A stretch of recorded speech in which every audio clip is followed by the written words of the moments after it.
In a world where loyalty can fracture in the blink of an eye, and love doesn't always mean forever, what was taken, what remained tells the story of a woman who loses everything she thought defined her, only to discover the extraordinary power that was within her all along. Erica Morgan, a Black woman rooted in strength, grace, and quiet determination, lives a peaceful life on the Virginia coast until betrayal from the two people closest to her, her sister and her fiancé, shatters the world she worked so carefully to build. As grief threatens to consume her, and the death of her beloved father deepens the wound, Erica must make a choice: stay broken or begin again.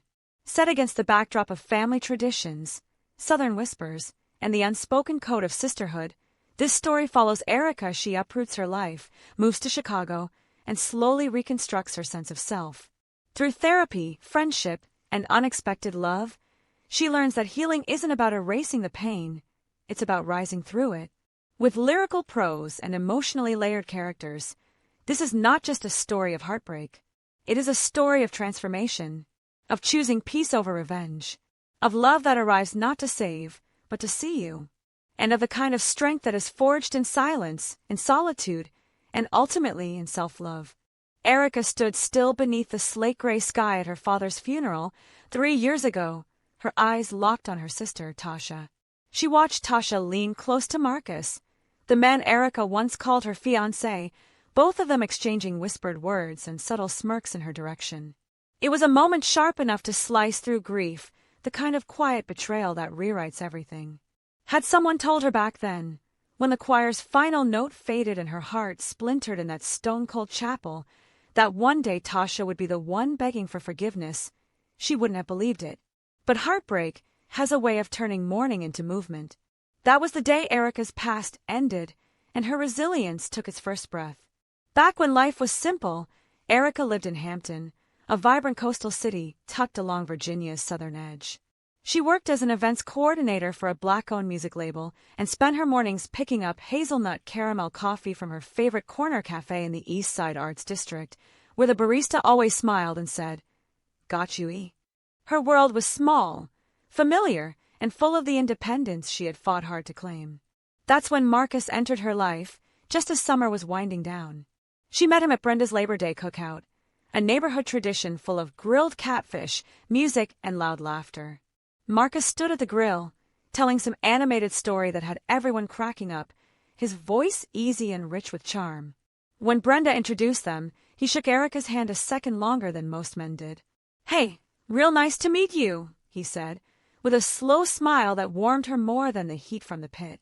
Their first date was a walk along the boardwalk, just as the sun dipped behind the bay. Their second was a late lunch at a tucked-away seafood spot he claimed was a hidden gem. On their third date, he brought her lilacs after she'd mentioned once, just once, that they were her favorite. "Didn't forget," he said with a sheepish grin, and something in her chest softened. They fell into a rhythm, weekends exploring local art fairs, movie nights curled up in his downtown loft, long drives with no destination, just the open road. His people embraced her instantly, his mother even whispering, "He ain't smiled like that in years, baby. You got a good spirit." When Thanksgiving came, Erica brought him home to meet her family. Her parents loved him right away, especially her father, who was always wary of smooth talkers but saw something different in Marcus. And surprisingly, even Tasha, the sister who was always camera-ready and sparkling in the spotlight, seemed genuinely warm. For the first time in her life, Erica felt like she wasn't living in her sister's shadow. She had carved out her own space, her own joy. 8 months after they met, Marcus proposed at a waterfront restaurant just as dusk painted the sky burnt orange. He knelt down, opened a navy blue velvet box, and said, "Erica, will you build a life with me?" Her answer was a tearful yes. Tasha, all smiles and sudden sweetness, jumped to help plan the wedding. She offered to be maid of honor and started coordinating venues and vision boards like she was born for it. But life turned on a dime. Erica's father, the quiet giant in her world, was diagnosed with late-stage cancer. Wedding plans halted instantly. The house became a rotating door of doctors, hospice nurses, and whispered prayers. Marcus told her gently, "I'm not going anywhere. We'll get through this." And for a while he stayed true to his word, helping where he could, bringing dinner to the hospital, sitting with her in the waiting room for hours at a time. But slowly, Marcus began to drift. First it was work, late meetings, urgent deadlines, weekend obligations that seemed endless. Then, fewer hospital visits, shorter texts, long silences when Erica needed comfort the most. When she confronted him, he sighed and said, "This ain't easy on any of us. I'm doing what I can." Tasha would wrap an arm around her and say, "Girl, men just don't handle this kind of stuff well. Don't take it to heart." Erica wanted to believe her. She really did, but a quiet worry had started to grow, a gut-level whisper that something wasn't right. And soon, she'd realize that sometimes the people you trust the most are the ones who will wound you deepest. The unraveling began on a chilly Wednesday evening. Erica was home sorting through hospital bills and flower samples when her coworker Jasmine called, her voice low and hesitant. I didn't want to say anything, but I saw Marcus tonight. He was at LaRue's wine lounge." Erica sat upright. "Okay." "He wasn't alone," Jasmine said, her voice trembling. "He was with Tasha. They were sitting real close, real familiar." Silence stretched between them before Jasmine added, "It didn't look like they were talking about floral arrangements." Erica's body went cold. After hanging up, she drove in circles around her neighborhood for an hour, heart pounding like a war drum. When she finally confronted Marcus that weekend, he leaned against the kitchen counter, eyes narrowed. "You're paranoid," he said. "Tasha's helping plan your bridal shower, for God's sake." "I didn't accuse you," Erica whispered, voice thick with disbelief.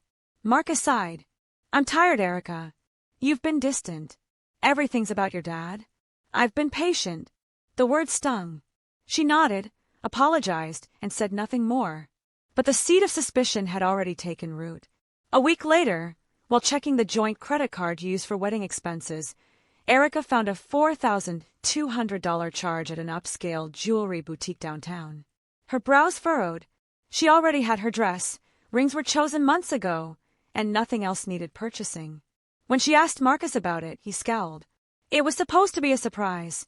"Great, now you ruined it."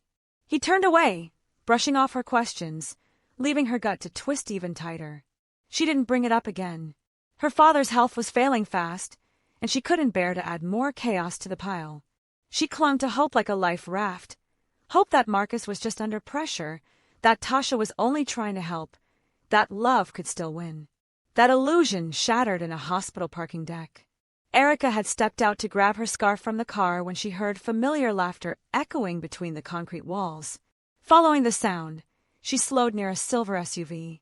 There they were, Tasha and Marcus, just feet from her, locked in a moment that couldn't be misunderstood. Marcus had her pressed gently against the car, his face inches from hers, one hand resting just below her waist. Tasha's hands were in his hair, and she smiled up at him like he was her secret. Erica didn't scream. She didn't cry. She stepped into view like a ghost. They jumped apart like they'd seen a haunting. Tasha's voice cracked. "Erica, wait! We didn't mean for this." "How long?" Erica asked, barely above a whisper. Marcus dropped his gaze. 2, maybe 3 months, he muttered. Tasha wiped a smudge of lipstick from her chin. "We didn't plan this," she said. "We just fell. We tried to fight it." Marcus added, "You and I, we're different. Me and Tasha, we're just more aligned." It was the casual cruelty that cut the deepest. Erica removed her engagement ring and threw it to the ground between them, the metallic clatter echoing through the garage like a funeral bell. Without another word, she turned and walked away, from her fiancé, from her sister, from every illusion she'd nurtured. Her heart didn't just break, it shifted. Calling off the wedding was a slow, quiet heartbreak. Vendors called asking for confirmations. Her inbox filled with subject lines she couldn't bear to open. And everywhere she turned, reminders of a future that no longer existed stared back at her. When she told her father, he didn't ask for details. He just held her hand in his, frail but warm. "You deserve better than that man," he whispered. "But baby girl, life ain't done with you yet." Erica moved back into her childhood bedroom, with lavender walls and dusty trophies from high school track meets. At night, she cried into her pillow while her father's breathing machine hummed from the next room. Tasha still lived in the house, too, claiming to help their mother, but walking around like nothing happened. She tried to be chipper, made pancakes like they were kids again, played the role of grieving daughter at doctor's appointments. Erica avoided her as much as she could. Marcus never stepped foot in the house again. 2 months later, her father died quietly, early in the morning as rain tapped against the windows. Erica was by his side, holding his hand when he took his last breath. Planning his funeral felt unbearable. She moved through the motions like someone underwater. Tasha took control, reading the obituary, selecting music, and volunteering to speak during the service. On the day of the funeral, Erica sat in the front pew while her sister stood at the podium, talking about their father's courage and resilience. Then, Tasha did the unthinkable. She shifted the eulogy to talk about finding true love during hard times. Erica's hands clenched into fists. It wasn't a tribute. It was theater. Later, when Erica stood to speak, her voice cracked by the second sentence. Words choked in her throat, and she sat down trembling. At the graveside, as the casket descended, Marcus appeared, standing beside Tasha, hand on her waist like they were a couple at some twisted red carpet event. Tasha leaned close and whispered to Erica, "At least Daddy saw one of us happy before he passed." The venom in her voice was quiet but undeniable. Erica didn't respond. She stared ahead, steady and silent. Later that evening, the family gathered at a country club, the same venue Erica once dreamed of getting married in. The tables were covered in white linens, and relatives murmured behind their hands. "What a shame," her Aunt Sylvia said, "to lose her daddy and her man like that." "Well, at least Tasha found love," someone else whispered. "Poor Erica." Erica escaped to her father's study, the only place that still felt sacred.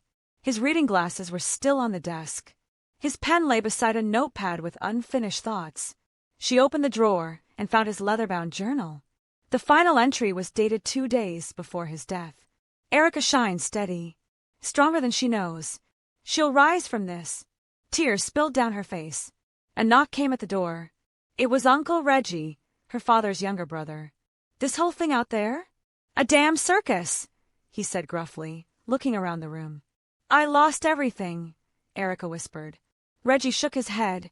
"No, baby. You lost what wasn't yours to begin with. But you're still here." The next day, he made her an offer. "Come to Chicago," he said. "My media company needs someone sharp running strategy. You need space, time, healing. You ain't meant to drown here." Erica didn't answer right away, but something about the idea stirred her. 2 weeks later, she stood in her apartment surrounded by boxes in silence. Her mother hugged her long and hard. "Go rebuild, sweetheart," she said softly. "Your daddy would want that." As her flight lifted off the tarmac, Erica stared out at the shrinking city below. Her heart wasn't healed yet, but she was finally choosing herself. And that was the beginning of everything. Chicago greeted Erica with wind, brick-lined streets, and the quiet hum of a city too big to care about her past. But that was exactly what she needed, a place where no one knew her story. No whispers, no pity, no Tasha. Uncle Reggie helped her settle into a 1-bedroom apartment on the south side, just a few blocks from Lake Michigan. It had large windows, old hardwood floors, and the kind of quiet that let her breathe again. At Reggie's company, a mid-sized media and branding agency focused on cultural storytelling, Erica stepped into her new role as strategic marketing lead. The first week, she dove into work like it was oxygen. Her mornings were filled with pitch meetings, and her evenings with long walks by the lake and microwave dinners. No distractions, no emotions. She met Nia on her 3rd day. Nia was the kind of woman who dyed her braids platinum blonde and wore vintage tees to corporate meetings. Loud, brilliant, unapologetically real.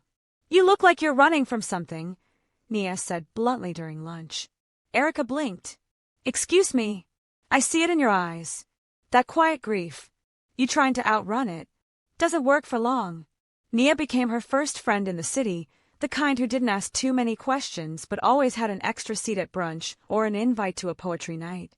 "You need therapy, girl," she said one night after they drank half a bottle of red wine on Erica's floor. "You holding stuff and that's gonna eat you alive." Erica finally made the call. Dr. Denise Holloway's voice was like balm, low, thoughtful, the kind of voice that made you believe healing might be possible. A black woman in her 60s, she specialized in grief, betrayal, and identity rebuilding. "You're mourning more than a man," she said during their first session. "You're mourning the life you thought was yours." And just like that, the tears started. Erica cried for the father she missed, for the sister who betrayed her, for the version of herself that once believed in forever. Therapy became a lifeline. Each week she peeled back layers of shame, guilt, and buried rage. Meanwhile, work became a space of rebirth. Erica streamlined Reggie's client systems, revamped branding strategies, and landed a partnership with a major music festival. Reggie clapped her on the back one afternoon and said, "You don't just survive, baby girl. You build." 6 months in, she was promoted to Director of Marketing Strategy. She celebrated with Nia, who dragged her to a rooftop jazz bar and shouted over the music, "Look at you!" Rising like steam. Their friendship deepened, filled with late-night laughs, kitchen dance breaks, and advice that was always a little too honest. Nia signed her up for dating apps one night, claiming, "You don't have to marry anyone. Just get your flirt back." Erica went on 3 awkward dates. One man spent an hour talking about cryptocurrency. Another asked if she still talked to her ex. The third tried to split a $12 bill. But somewhere along the way, she started laughing again, sleeping better, smiling without thinking. Back in Virginia, Tasha's name popped up occasionally, in texts, emails, and a birthday card that arrived unsigned. Erica blocked her everywhere but left her email open, more out of detachment than hope. Thanksgiving rolled around, and Erica declined the family invitation, choosing instead to spend it with Nia's boisterous extended family. They wrapped her in loud greetings, homemade gumbo, and endless stories. She laughed so hard she cried. Later that night, Nia's grandmother sat beside her on the porch and said, "Sometimes your real family finds you later in life." Erica nodded, watching the stars flicker between clouds. By New Year's, she bought her own small condo in Bronzeville, a modest space with a balcony and a skyline view that reminded her of possibility. She hung her father's photo in the entryway. "I made it, Daddy," she whispered to the frame one night. Still standing. At the company's winter gala, Erica wore a deep maroon dress that Nia insisted made her look like money and mystery. She stood near the bar, sipping a cocktail, when someone brushed past and spilled water on her dress. "Oh my God, I'm so sorry," said a deep, unfamiliar voice. She turned to face a tall man with espresso-brown skin, a light gray beard, and gentle eyes that flickered with concern. "No worries," she said quickly. "I owe you a drink," he added, offering a charming smile. "Or dinner, whichever gets me out of trouble faster." Erica chuckled despite herself. He extended a hand. "Calvin Reed." She shook it. "Erica!" Later, after exchanging a few more words and even more smiles, he slipped her his business card. "Maybe we'll run into each other again," he said. She didn't believe in signs, but something about his presence lingered longer than it should have. A week later, she ran into him again, literally, while arriving for a pitch meeting with a new client. He was already seated in the conference room. "I believe I owe you dinner," Calvin said, grinning. She laughed. "Let's see how this meeting goes first." And just like that, something shifted again. The meeting went well. Calvin's firm signed a 6-month media partnership, and Erica handled a contract like a pro, keeping her face calm even as her pulse danced in her ears every time he spoke. That evening, Calvin sent her an email. Subject, "That drink I owe you." Message, "Or dinner, if you're hungry and a little curious." She stared at the screen for nearly half an hour before responding. "Let's go with dinner. One good conversation deserves another." They met at a quiet, family-run jazz bistro in Hyde Park. The kind of place where the saxophone player knew the regulars by name and the gumbo had just the right kick. Conversation came easy, like water finding its level. Calvin told her about his late wife, who passed away 3 years earlier from a rare heart condition. "I thought I had closed that chapter for good," he admitted, eyes warm but heavy. "Didn't think I'd be sitting across from someone who feels like possibility again." Erica, feeling seen in a way that startled her, shared the outline of her past. Her father's death, the betrayal, the move, the healing. She didn't offer every detail. She didn't need to. Calvin didn't try to fix her or give advice. He simply listened. "Pain changes us," he said softly. "But if we let it, it can also make room for something honest. They didn't kiss that night, but when Calvin helped her into her coat, his hand lingered gently on the small of her back.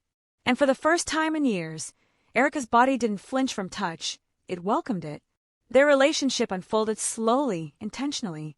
Weekend walks through Jackson Park, early dinners that stretched into late-night rooftop talks, and inside jokes that grew from nothing at all. Calvin taught her how to cook a family chili recipe passed down from his grandmother. Erica took him to street festivals and late-night poetry slams, delighted by how open he was to her world. 3 months in, she met his close-knit circle of friends at a dinner party filled with laughter and expensive bourbon. His best friend leaned in and whispered, "Haven't seen him like this in a long time. Whatever you're doing, don't stop." She met his parents shortly after, soft-spoken Mississippi transplants who welcomed her with lemon cake and long stories. His mother gripped Erica's hands and said, "You brought the light back into my son." Erica's heart, once cracked and guarded, began to open again, tentatively at first, then with growing ease. 6 months after they met, on a warm summer morning, they hiked through Starved Rock State Park, surrounded by blooming wildflowers. Near the summit, Calvin stopped and looked at her with quiet intensity. "I love you, Erica," he said, voice unshaking. "You're not a rebound. You're the beginning." Tears slipped down her cheeks as she whispered, "I love you too." Moving in together came naturally. His apartment was modern and minimal, full of sleek furniture and glass. Over time, her touches began to appear, colorful throws, art prints, fresh flowers on the counter, the aroma of coffee brewed just the way she liked it. The space became a blend of them, his steadiness and her softness, his structure and her heart. A year from their first official date, Calvin proposed. It wasn't over the top. It wasn't staged for Instagram. It was them, quiet, meaningful, and deeply sincere. They were walking along Lake Michigan near South Shore one breezy evening. The water shimmered under the moonlight. Calvin stopped suddenly, reached into his coat, and pulled out a small box. "I've already lived one love story," he said, "and I never imagined I'd get another. But you reminded me that my heart still had room. Erica, will you marry me?" The ring sparkled with an oval sapphire, her father's birthstone. Calvin had called her mother weeks earlier to ask for something personal. Erica cried, nodding again and again. Their wedding was held in early fall, beneath a canopy of golden leaves at a lakeside home owned by Calvin's uncle. Only 40 guests. No drama, no tension, just warmth and joy.